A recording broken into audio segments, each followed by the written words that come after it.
Shriram time news मध्ये मी कैलास सोनवणे आपले हार्दिक स्वागत करतो। सुरुवातीला पाहूया 24 तासातील ताज्या घडामोडी। महामार्गावर चाकूचा धाक दाखवून लुटमार करणाऱ्या दोघा सराईत गुन्हेगारांना आझादनगर पोलिसांनी केले जेरबंद। भारतीय जनता पार्टीचा वर्धापन दिवस मोठ्या उत्साहात साजरा। देवबान येथे आई एकविरा माता प्राणप्रतिष्ठा सोहळ्यानिमित्त 4 ते 6 एप्रिल दरम्यान विविध धार्मिक कार्यक्रम संपन्न। भाजपचे उमेदवार खासदार डॉक्टर सुभाष भामरे यांच्या प्रचारार्थ सोनगीर येथे निर्धार मेळावा संपन्न। आणि महिलेच्या अपहरण प्रकरणी बलात्काराचा गुन्हा दाखल करण्याची मागणी। आता बातमीपत्र विस्ताराने। महामार्गावर चाकूचा धाक दाखवून लुटमार करणाऱ्या दोघा सराईत गुन्हेगारांना आझादनगर पोलिसांनी जेरबंद करीत त्यांच्याकडून 60,000ची रोकड, 2 दुचाकी व मोबाईल असा ऐवज हस्तगत करीत 3 गुन्ह्यांची उकल करण्यात आली। महामार्गावर चाकूचा धाक दाखवून लुटमार करणाऱ्या दोघा सराईत गुन्हेगारांना जेरबंद करण्यात आझादनगर पोलिसांना यश आले असून यामुळे 3 लुटीच्या घटनांची उकल झाली आहे। याबाबत अधिक माहिती अशी की जुने धुळ्यातील ज्ञानेश्वर वामन माळी हे दिनांक 26 मार्च रोजी सकाळी 7:30 वाजेच्या सुमारास मुंबई आग्रा महामार्गावरील वरखेडा फाटाजवळील सर्व्हिस रोड लगत त्यांच्या मालकीच्या ट्रकला धुण्यासाठी थांबले होते। तेव्हा दुचाकीवर आलेल्या दोघांनी त्यांना चाकूचा धाक दाखवून त्यांच्याकडील 8,000चा मोबाईल जबरीने हिसकावून नेला। या प्रकरणी शुक्रवारी आझादनगर पोलिसात गुन्हा दाखल करण्यात आला।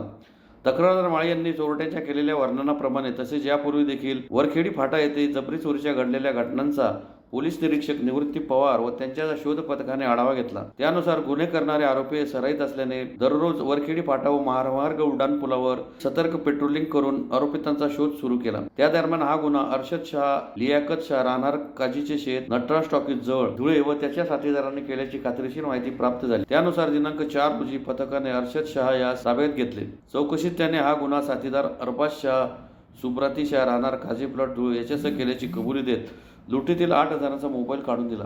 तसेच अर्शद शाह याने पोलीस कोठडीत साथीदार अब्दुल फरमान अब्दुल खालिद राहणार मेमन जमात खाना समोर वडजई रोड धुळे व अरबाज शाह, सुब्राती शाह याच्यासह मोवाडी पोलीस ठाणे हद्दीत रानमळा रोड, पाटीलवाडा हॉटेल तसेच रेसिडेन्सी हॉटेल जवळ 2 दुचाकी, 60,000ची रोकड व 1 मोबाईल जबरीने लुटल्याची कबुली दिली। अर्शद शाह याने साथीदारांसह मोवाडी पोलीस ठाणे हद्दीत यापूर्वी केलेल्या 3 गुन्ह्यांची उकल करण्यात आली। त्याचा साथीदार अब्दुल फरहान अब्दुल खालिद यास देखील गुन्ह्यात अटक करण्यात आली।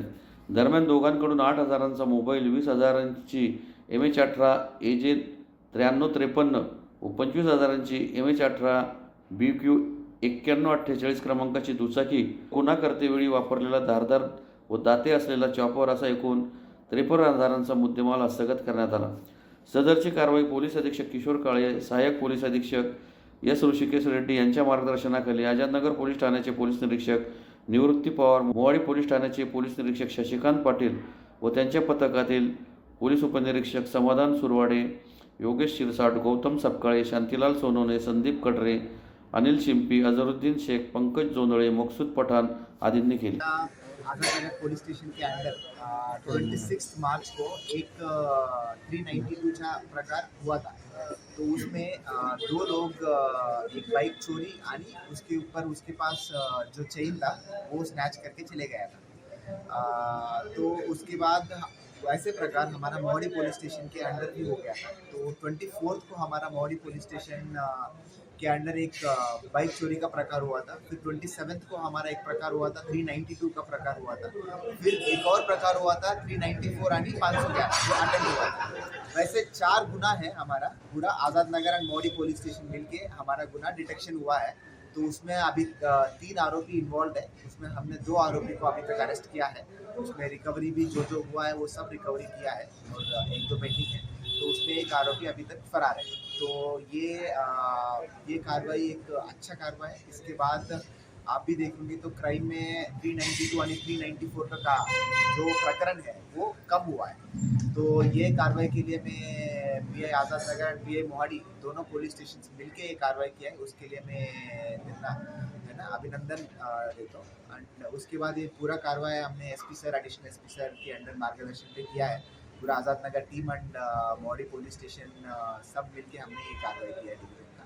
तो थँक्यू, धन्यवाद। भारतीय जनता पार्टीचा 45वा स्थापना दिन धुळे शहरातील 40गाव रोडवरील नियोजित भाजप कार्यालयात ध्वजारोहण करून मोठ्या उत्साहात साजरा करण्यात आला। 6 एप्रिल भाजपचा वर्धापन दिवस धुळे शहरातील 40गाव रोडवरील नियोजित भाजप कार्यालयात मोठ्या उत्साहात साजरा करण्यात आला। यावेळी भारत माता की जय, भारतीय जनता पार्टी स्थापना दिवस चिरायू हो, भारतीय जनता पार्टीचा विजय असो, अब की बार 400 पार, फिर से एक बार मोदी सरकार आदी घोषणा देऊन ध्वजारोहण करण्यात आले। या प्रसंगी भाजप माजी महापौर चंद्रकांत सोनार, प्रदीप करपे, भाजप शहर जिल्हाध्यक्ष गजेंद्र अंपळकर, माजी महापौर प्रतिभा चौधरी, महिला मोर्चा प्रदेश उपाध्यक्ष जयश्री आयराव, प्रदेश सदस्या माधुरी बापनाई, रमण गवळी, यशवंत येवलेकर, चेतन मंडोरे, संदीप बैसाने, युवा मोर्चा जिल्हाध्यक्ष आकाश परदेशी, श्याम पाटील, माजी उपमहापौर कल्याणी अंपळकर, सुनील बैसाने, योगिता बागोल, प्रशांत बागोल, भिकन वराडे, भगवान देवरे, विक्रम थोरात, दगडू बागोल, अनिल दीक्षित, तुषार भागवत, सुनील कपिल, भैयासाहेब पाटील, प्रथमेश गांधी, पवन जाजू, प्रकाश उबाळे, निशा चौबे, गीता कटारिया, मोहनी दात्रक, मनोज शिरोडे, रजनीश निंबाळकर, शरद चौधरी, किरण रणमळे, पापा मगरे, विपिन रोकडे, पंकज दात्रक, जयवंत वानखेडकर, सचिन पाटील, बबनराव चौधरी, ईश्वर पाटील, भिलेश खेडकर, छोटू थोरात, अनिल थोरात, भीमसिंग राजपूत, शिवाजीराव काकडे, कमलाकर पाटील, संतोष खंडेलवाल, राम अग्रवाल आदींसह कार्यकर्ते व पदाधिकारी मोठ्या संख्येने उपस्थित होते। 80 रोजी भारतीय जनता पार्टीची स्थापना झाली होती। आज स्थापना होऊन 45 वर्ष पूर्ण झाले आहेत। त्यानिमित्ताने आम्ही भारतीय जनता पार्टीच्या प्रत्येक बूथवर भारतीय जनता पार्टीचा झेंडा, प्रत्येक कार्यकर्ता त्या झेंड्याला वंदन करून हे सर्व पूर्ण भारतीय जनता पार्टी संपूर्ण भारतात हा वर्धापन दिन राबवत आहे। त्याचप्रमाणे भारतीय जनता पार्टीचे संस्थापक कैलासवासी नानासाहेब उत्तमराव पाटील यांच्या स्मृतीस आता आम्ही अभिवादन करण्यास जाणार आहोत। ते कैलासवासी नानासाहेब उत्तमराव पाटील हे भारतीय जनता पार्टीचे संस्थापक अध्यक्ष होते। कार्यकर्त्यांना आम्ही एकच संदेश देणार आहोत यातून, आता 20 मे रोजी मतदानाचा दिवस आहे। या मतदानाच्या दिवशी प्रत्येक कार्यकर्त्याने सकाळी 7 पासून संध्याकाळी 6 वाजेपर्यंत 5:30 वाजेपर्यंत मतदान कसं जास्तीत जास्त काढता येईल हा प्रयत्न प्रत्येक कार्यकर्त्याने करायचा आहे। यावेळेस माझ्या हिशोबाने जर ज्या पद्धतीने कार्यकर्त्यांचे काम चालू आहे तर 65 ते 70% मतदान या टायमाला होईल अशी मला खात्री आहे। धुळे तालुक्यातील देवबाने येथे आई एकविरा माता प्राणप्रतिष्ठा सोहळ्यानिमित्त 4 एप्रिल ते 6 एप्रिल दरम्यान विविध धार्मिक कार्यक्रमांचे आयोजन करण्यात आले होते। शनिवारी महाप्रसादाचा कार्यक्रम संपन्न झाला। धुळे तालुक्यातील देवबाने येथे आई एकविरा माता प्राणप्रतिष्ठा सोहळ्यानिमित्त दिनांक 4 एप्रिल ते 6 एप्रिल दरम्यान विविध धार्मिक कार्यक्रमांचे आयोजन करण्यात आले होते। शनिवारी महाप्रसादाचे आयोजन करण्यात आले होते। महाप्रसादाचा शेकडो भाविकांनी लाभ घेतला। देवबाने येथील भात नदी पात्रात सदर मंदिराचे बांधकाम झाले। त्यानिमित्त प्राणप्रतिष्ठा व कलशारोहण सोहळ्याचे आयोजन करण्यात आले होते। दिनांक 4 एप्रिल रोजी श्री क्षेत्र देवबाने नगरीत आई एकविरा माता प्राणप्रतिष्ठा सोहळ्यानिमित्त भव्य अशी मूर्ती मिरवणूक काढण्यात आली। त्यानंतर 5 एप्रिल रोजी प्राणप्रतिष्ठा पार पडली, तसेच कलश स्थापना देखील करण्यात आली। तर सलग 4थ्या दिवशी शनिवारी महाप्रसादाचे आयोजन करण्यात आले होते। महाप्रसादाच्या सुरुवातीस आमदार कुणाल पाटील यांच्या हस्ते सपत्नीक आरती करण्यात आली। तर शेकडोच्या संख्येने भाविकांनी आई एकविरा माते देवीचे दर्शन घेऊन महाप्रसादाचा लाभ घेतला। या कार्यक्रमासाठी देवबाने ग्रामपंचायत सरपंच, उपसरपंच, ग्रामपंचायत सदस्य, आई एकविरा माता मंदिर ट्रस्ट पदाधिकारी तसेच तरुण मित्र मंडळ व ग्रामस्थांचे विशेष सहकार्य लाभले। तर देवबानेतील ग्रामस्थांचे 20 वर्षापासूनचं जे स्वप्न होतं ते स्वप्न आज पूर्णत्वास आलेलं आहे। या ठिकाणी आई एकविरा मातेचे जे ट्रस्ट आहेत, अध्यक्ष, उपाध्यक्ष, सचिव, सर्व सदस्य यांच्या माध्यमातून त्या ठिकाणी संपूर्ण गावातून लोक सहभागाच्या माध्यमातून देणगीच्या माध्यमातून एक भव्य दिव्य मंदिर उभारण्यात आलेलं आहे। आणि काल या सर्व गावकऱ्यांच्या उपस्थितीत त्या ठिकाणी आई एकविरेच्या प्राणप्रतिष्ठेचा कार्यक्रम संपन्न झालेला आहे। तर अतिशय खेळीमेळीच्या वातावरणात त्या ठिकाणी सर्व ग्रामस्थांनी या ठिकाणी सहकार्य केलेलं आहे। आणि आज ट्रस्टीच्या माध्यमातून या ठिकाणी भंडाऱ्याच्या कार्यक्रमाचं आयोजन करण्यात आलं आहे। आणि गावातील संपूर्ण स्त्रिया असतील, मुलं असतील, म्हातारे असतील, कोतारे असतील सर्वजण या ठिकाणी उपस्थित राहून भंडाऱ्याचा आनंद घेत आहेत. तर या ठिकाणी आयोजकांनी जे आयोजन केलं त्याबद्दल त्या ठिकाणी संपूर्ण ग्रामस्थांच्या वतीने त्यांचे मनपूर्वक आभार मानतो आणि अभिनंदन सुद्धा करतो. धुळे लोकसभा मतदारसंघाचे भाजपचे उमेदवार खासदार डॉक्टर सुभाष भामरे यांच्या प्रचारार्थ तालुक्यातील सोनगिर येथे झालेल्या निर्धार मेळाव्यात डॉक्टर भामरे यांना प्रचंड मताधिक्याने निवडून आणण्याचा निर्धार करण्यात आला. धुळे लोकसभेचे भाजपचे उमेदवार खासदार डॉक्टर सुभाष भामरे यांच्या प्रचारार्थ धुळे तालुक्यातील सोनगिर येथे झालेल्या निर्धार मेळाव्यात चांगला प्रतिसाद मिळाला. सुरुवातीस मान्यवरांचा सत्कार समारंभाचा कार्यक्रम संपन्न झाला. त्यानंतर अनेक वक्त्यांनी निर्धार मेळाव्याला मार्गदर्शन केले. यावेळी खासदार डॉक्टर सुभाष भामरे यांना तिसऱ्यांदा प्रचंड मतांनी निवडून देण्याचा निर्धार व्यक्त करण्यात आला. या प्रसंगी भाजपचे महामंत्री विजय चौधरी, खासदार डॉक्टर सुभाष भामरे, प्रवक्ते संजय शर्मा, जिल्हा परिषद अध्यक्ष धरती देवरे, बबनराव चौधरी, जिल्हा परिषद सदस्य राम बदाने, अरविंद जाधव, आशुतोष पाटील, बापू खलाने, ज्ञानेश्वर चौधरी, संग्राम पाटील, वैशाली चौधरी, श्याम मोरे, उत्कर्ष पाटील, आर के माळी, पराग देशमुख, बबलू पाटील, रावसाहेब गिरासे, शरद पाटील, डॉक्टर राहुल भामरे, किशोर चौधरी, महेंद्र महाजन यांच्यासह भाजपचे पदाधिकारी व कार्यकर्ते मोठ्या संख्येने उपस्थित होते. बाबांच्या समोर उभे असताना बाबांना 1 लाखाचं मताधिक्य मागच्या 2019च्या निवडणुकीमध्ये मिळालं आणि शेजारचं आपलं विधानसभा सिंदखेड मतदारसंघ त्या ठिकाणी जवळपास 52,000चं मताधिक्य आपल्याला मिळालं. बाबा पण या ठिकाणी 5 लाखाची मताधिक्याची अपेक्षा केली. निश्चितपणे 5 लाख पण 5 लाखाच्या पुढे गेल्याशिवाय आपण राहणार नाही. कारण 2 विधानसभेचं मी जिल्ह्याचा अध्यक्ष म्हणून या ठिकाणी खात्रीपूर्वक अभ्यास करून मी या ठिकाणी बोलतो बाबा की गेल्या वेळेस आपल्याला धुळे विधानसभा मतदारसंघामध्ये 1 लाखाचं मताधिक्य होतं. आता 1.5 लाखाच्या पुढे मताधिक्य आपल्याला मिळवायचं राहणार आणि सिंदखेड मतदारसंघ त्या ठिकाणी सातत्याने 4 आमदार म्हणून काम केलेलं मान्य जयकुमार मोठा तो मतदारसंघ आहे आणि त्या मतदारसंघामध्ये सुद्धा 1 लाखाच्या पुढे मताधिक्य असेल असं मला विश्वास आहे. म्हणजे 2 विधानसभेमध्ये जर 2.5 लाख मताधिक्य आपल्याला या ठिकाणी मिळू शकतं तो उरलेले बाबा 4 विधानसभा आहेत त्याच्यामध्ये 2.5 लाख आपल्याला मताधिक्य मिळणार नाही.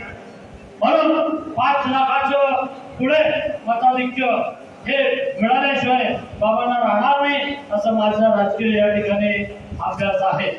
या ठिकाणी जिल्हा परिषद भारतीय जनता पार्टीची सर्व पंचायत समित्या या भारतीय जनता पार्टीच्या या ठिकाणी ज्या महानगरामध्ये आपला मतदारसंघ विधानसभा मतदारसंघ आहे त्या ठिकाणी महापौर कोण होतं, सर्वाधिक जास्त नगरसेवक हे भारतीय जनता पार्टीचे होते. या ठिकाणी इतकं चांगलं पोषक वातावरण या जिल्ह्यामध्ये आहे. म्हणून या जिल्ह्यामध्ये निश्चितपणे 2.5 लाखाचं मताधिक्य या ठिकाणी मिळेल.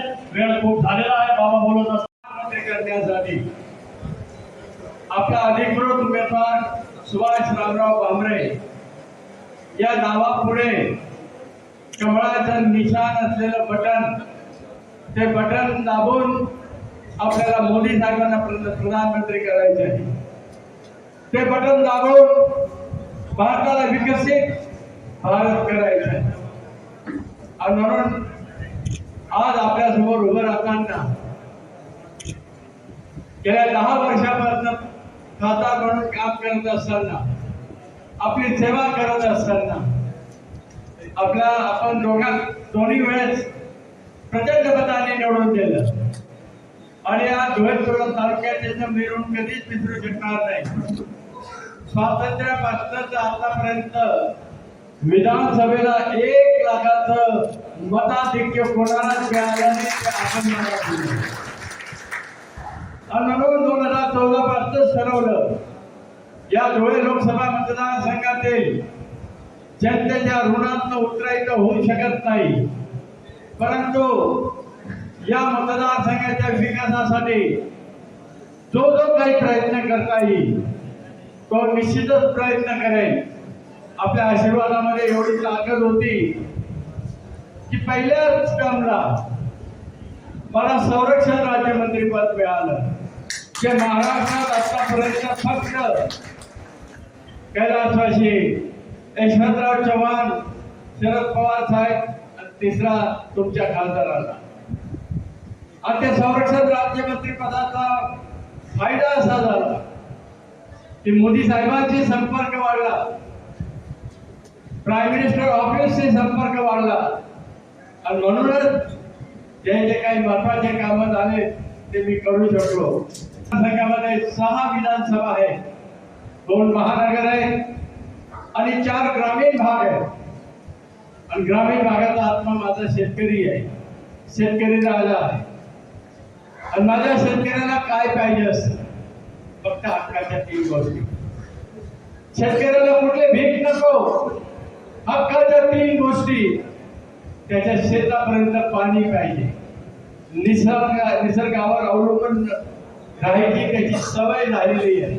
धुळे शहरातील मीनाई हाऊसिंग सोसायटी येथील महिला अत्याचाराच्या प्रकरणात पुरवणी जबाब नोंदवून बलात्काराचा गुन्हा नोंदवावा अशी मागणी महिलेच्या नातेवाईकांतर्फे जिल्हा पोलीस अधीक्षकांना निवेदनाद्वारे करण्यात आली आहे. धुळे शहरातील मीनाई हाऊसिंग सोसायटीतील महिला अत्याचाराच्या प्रकरणात पुरवणी जबाब घेऊन गुन्हा नोंदवावा अशी मागणी दक्षता अहिरेसह नातेवाईकांतर्फे जिल्हा पोलीस अधीक्षकांना निवेदनाद्वारे करण्यात आली आहे.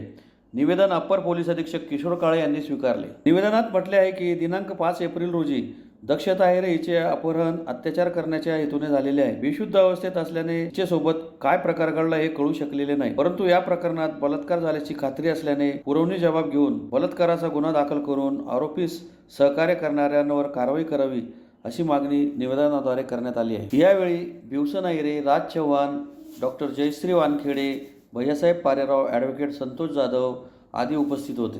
5/4/24 रोजी एक दक्षता नरेंद्र अहिरे यांची मुलगी LLBला प्रशिक्षण घेते आहे आणि तिच्यावर कॉलेजवरून घरी जात असताना हा जो ज्याच्या संदर्भात आम्ही SP साहेबांकडे तक्रार करायला आलो आहोत, या आरोपीने तिला बळजबरीने तिच्या घराच्या जवळून उचलली, स्विफ्ट गाडीमध्ये उचलली आणि शिरपूरच्या दिशेने नेली. तिला अशा पद्धतीने मारहाण केलेली आहे, हैवान देखील लागणार आहे. त्याचे फोटो पिक्चर आमच्याकडे आलेले आहेत. आम्ही साहेबांकडे येण्याचं SP साहेबांकडे निवेदन देण्यासाठी डेलिगेशनच्या स्वरूपात यासाठी आलो की हा जो आरोपी आहे, हा आरोपी फार खुनशी आहे. त्यांनी ज्या मुलीला ज्या पद्धतीने मारलेलं आहे, आजही ती मुलगी सिव्हिलला उपचार घेते आहे. तेव्हा ह्या आरोपीला 3 दिवस आरोपी तक्रारदार उपचार घेतोय. पोलिसांना 3 दिवस दिल्यानंतरही पोलिसांनी आरोपीला आत्तापर्यंत अटक केली नाही आणि म्हणून आम्ही SP साहेबांकडे हे घराणं घेऊन आलेलो आहोत. सांगायचं कारण असं की या ठिकाणी ह्या 7 तासामध्ये मुलगी जेव्हा त्याच्या ताब्यात होती, त्या मुलीचे शरीराचे अनेक पार्ट, बोट तोडलेलं आहे, छातीचे केस तोडलेलं आहे, डोक्याला जबरदस्त मार लागलेला आहे, अनेक ठिकाणी मार लागलेला आहे आणि अशा जखमा झालेल्या आहेत तर त्या आजही म्हणजे ती मुलीला अजूनही ती अनकॉन्शियस आहे. तर या परिस्थितीमध्ये एक मानवताच्या दृष्टिकोनातून आम्हाला असं वाटलं की पोलीस प्रशासनाला या गोष्टी कळाव्यात आणि म्हणून पोलिसांनी तात्काळ अशा वाईट प्रवृत्तीच्या माणसाला अटक करावी. अजून आम्ही आणि या ठिकाणी कायदा हा सर्वांसाठी सारखा आहे. तो काही विद्यार्थ्यांकडून माहिती पडलं की तो पोलिसाचा मुलगा आहे म्हणून त्याचा काका सरपंच आहे, त्याची काकू जिल्हा परिषद सदस्य आहे आणि ते शिरपूरमधले आहेत, तर त्या कारणाने पोलीस दिलं काही करता येतं. या गोष्टीवर माझा भरोसा नाही. पोलिसांनी यामध्ये पारदर्शकपणे आपला तपास करून पीडित महिलेला न्याय द्यावा यासाठी आम्ही 300 ठिकाणी पोलिसांकडून काही कलम लावण्यासाठी सुटलेले आहेत कलम लावण्याचे. तर साहेबांना आम्ही सांगितलं की ती मुलगी जेव्हा 7 तास त्या मुलाच्या ताब्यात होती, तिला मारल्यामुळे ती अनकॉन्शियस झाली. त्या अनकॉन्शियस पिरियडमध्ये त्यांनी काय केलं हे तिलाही सांगता येत नाही आणि म्हणून मेडिकल होऊन तिची तपासणी करून त्या आरोपीवर तिची 76 गुन्हा दाखल झाला पाहिजे ही आमची मागणी आहे. पुन्हा एक नजर ठळक घडामोडींवर. महामार्गावर चाकूचा धाक दाखवून लुटमार करणाऱ्या 2 सराईत गुन्हेगारांना आझादनगर पोलिसांनी केले जेरबंद. भारतीय जनता पार्टीचा वर्धापन दिवस मोठ्या उत्साहात साजरा. देवबान येथे आई एकविरा माता प्राणप्रतिष्ठा सोहळ्यानिमित्त 4 ते 6 एप्रिल दरम्यान विविध धार्मिक कार्यक्रम संपन्न. भाजपचे उमेदवार खासदार डॉक्टर सुभाष भामरे यांच्या प्रचारार्थ सोनगीर येथे निर्धार मेळावा संपन्न. आणि महिलेच्या अपहरण प्रकरणी बलात्काराचा गुन्हा दाखल करण्याची मागणी. याचबरोबर श्रीराम टाइम न्यूजचे बातमीपत्र संपले. दिवसभरातील ताज्या घडामोडींसाठी पाहत राहा श्रीराम टाइम न्यूज. भेटूया पुढील प्रसारणात. तोपर्यंत नमस्कार.